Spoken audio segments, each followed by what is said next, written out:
ይቅርታ ማለትም ሆነ መቀበል አዋቂነትና በሳልነት እንዲሁም ደግሞ መልካም ነው። ነገር ግን ይቅርታ ባዩም ከልቡ ሳይሆንና ሰዎችን ለመጉዳት ከሆነ እንዲሁም ደግሞ ይቅርታ ተቀባዩ ከልቡ ካልሆነ በፈጣሪም ዘንድ ተቀባይነት የለውም። ሰላም ውድ ቤተሰቦች፣ በሀገር ውስጥም በውጭም ያላችሁ ውድ የሀገሬ ልጆች ሰላማችሁ ይብዛልኝ። ዛሬም ወደ እናንተ አንድ እውነተኛ መረጃና አንድ ሚስጥር ላጋራችሁ መጥቻለሁ። ቤተሰብ ካልሆናችሁ አሁኑኑ ሰብስክራይብ በማድረግ ተቀላቀሉን። የሄርሜላ የዋህነትና ከልክ ያለፈ እምነት ዋጋ ሊያስከፍላት ነው።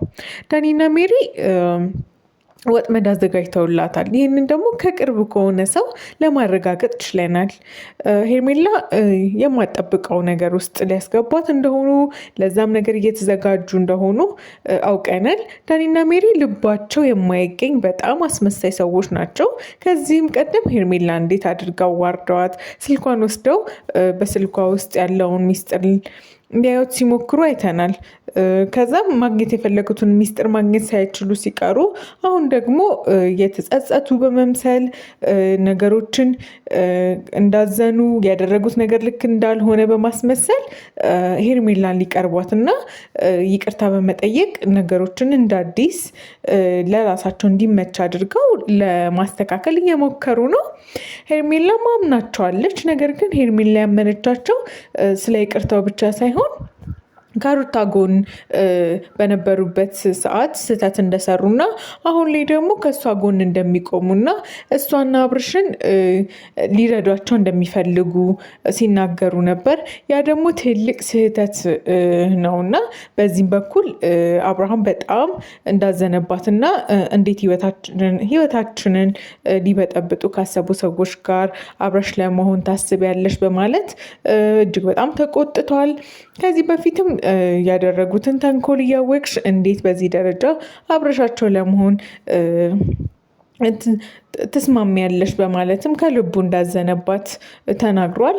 በሄርሜላ በኩልም ከዚህ በኋላ ጥርጣሬ እንደሚኖረውና እምነቱም እንደሚያጣም ለቅርብ ሰዎች አብርሃምም ይህንን ነገር ሲናገር ሰምተናል። ሄርሜላም በበኩሏ እኔን ማመን አለብክ፣ ይቅርታ በመቀበል የማጣው ነገር አይኖርም፣ ፈጣሪ ከልብ ይጠብቀኛል ከነሱ ተንኮልም በማለት ለአብርሃም ነግረዋለች። ነገር ግን እዚህ ጋር መታወቅ ያለበት ነገር ዳኒና ሜሪ ተሳስተውና ባደረጉት ነገር አዝነው ቢሆን ኖሮ ነገሮችን ከልባቸው አዝነው ቢሆን ኖሮ መጀመሪያ ይቅርታ መጠየቅ የነበረባቸው አብርሃምን ነበር። ነገር ግን የእነሱ ፍላጎት አሁንም በሄርሜላ በኩል አድርገው አብርሃምን ማስቀየምና አብርሃምን መጉዳት ነው። ሜሪ አሁን ባለችበት ህይወት ደስተኛ ብዙም አይደለችም እና ዙሪያው ላይ ያለው እሷ ዙሪያ ያሉ ሰዎች የተረጋጋ ህይወት፣ ሰላማዊ ህይወት ደግሞ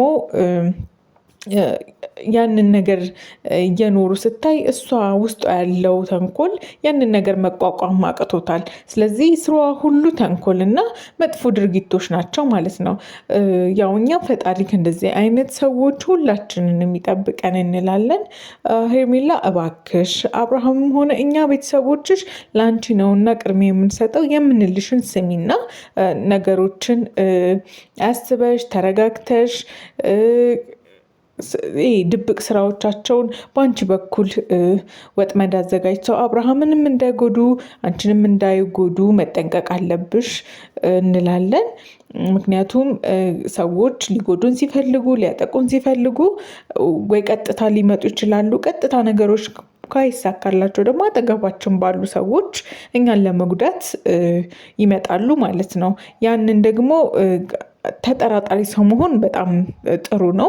ነገሮችን ማመዛዘን መቻል፣ ምን ድረስም ነው ከነዚህ ሰዎች ጋር መተማመን ያለብኝ፣ ምን ድረስም ነው እነዚህ ሰዎችን ማመን ያለብኝ፣ እስከዛሬ ድረስ ያደረጉት ነገር ምንድን ነው፣ የምርም ከልባቸው ተጸጽተዋል ወይ፣ ከዚህ በኋላስ የሚያደርጉት ነገር ምንድን ነው የሚለውን ነገር በርቀት መከታተል እና ለነሱ ለሚያደርጉት ነገሮች